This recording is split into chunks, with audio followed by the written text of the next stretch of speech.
This went viral on Twitter last night. This important essay, Whatever Your Belief. Robert Kagan, the acclaimed historian, of course, associated with Brookings, in the Washington Post on fascism. And we talked to Ian Bremmer about this 2 days ago delicately. These are just two thoughts. Successful fascism was not about policies, but about the strongman, the leader, in whom could be entrusted the fate of a nation. Whatever the problem, that leader could fix it.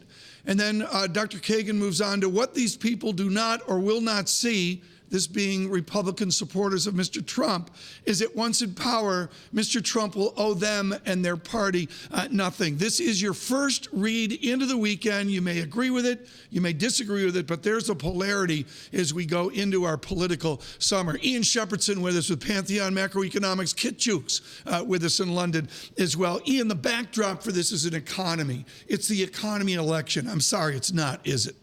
Well, it is and it isn't, because it's the economy that has driven the rise of Trump, because he appears and Sanders, let's to be well, yeah, honest. and Sanders, both of them are addressing the issue that the mainstreams of the parties haven't addressed, which is the hollowing out of an awful lot of mostly blue-collar jobs across the country over the last 20, 30 years, the flattening of living standards over an extended period, which the traditional parties and the mainstreams have had very little to say about. And Sanders and Trump have picked up on the problems that this has caused for a large number of people and have pushed it in kind of alarming directions. And then going into this weekend, the Stanley Fisher paper with Columbia University and Woodford, the assumption of your academics is it's all in together America. It's a one-mode America. The fact is it's not. John Edwards was right. It's at minimum two Americas, and it's a bimodal analysis. Do you use that within your economic study? Well, this is where economists kind of go wrong, because we tend to look at that overall picture and we say that, okay, a trade deal, NAFTA or whatever,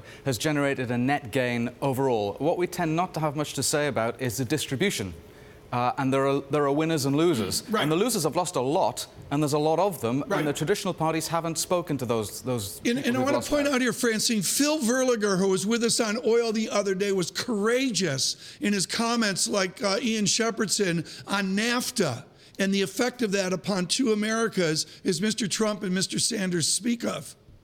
Yeah, and Tom, I guess the problem when you sit on this side of the Atlantic is that you're also waiting for guidance away from the party politics, away from the hysteria, to just simply understand from an economic point of view what a Donald Trump presidency would look like. What does it mean for trade? What does it mean for fiscal deficit? What does it mean for, even for bondholders, given the recent comments? Ian, what would it look like? Is it too soon to know because he changes facets every week? Yeah, it's another day, another proposal. I think that the thing to bear in mind about Trump is that if he's elected, he goes to the Hill with very few allies, and that makes it kind of difficult for him to get anything done. He would be there in charge of one branch of the government, but not in control of Congress. And we've seen over the last couple of years of the Obama administration, if you don't have a lot of friends on the Hill, it's very hard to get anything done. So while he says some very, very alarming things at a headline level, his ability to actually do any of it, I think, is going to be very constrained. So he would be in office, but not really in power from an economic perspective, thankfully.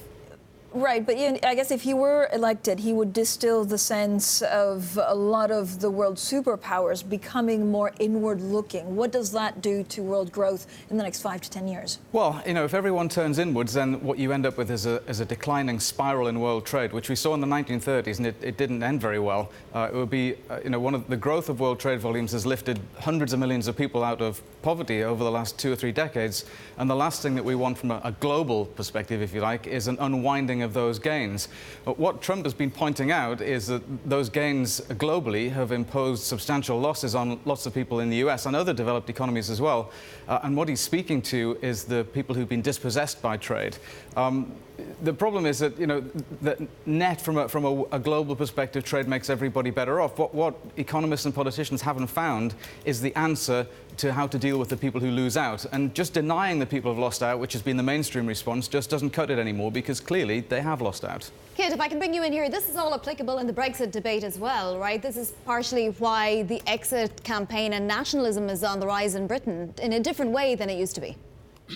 Well, this is a debate everywhere. I mean, I agree with everything Ian said, although I would say, you know, if we see a downward spiral in world trade as we become more insular, what'll move will be the people from the poor countries that were surviving by exporting who are going to come, and they'll come whether we put walls, whether we leave the EU, whatever we do. Those people now will get in boats or they'll get in cars and they'll get into... And so this issue of the inequality isn't going away, nor is the issue of the economic and political mainstream's inability to listen to these voices. So we're going to hear this all over Europe. We'll hear it in France, we'll hear it in Italy, we'll hear it in France, we'll hear it in Germany, we'll hear it in Spain, and we're going to shout about it for the next 6 weeks.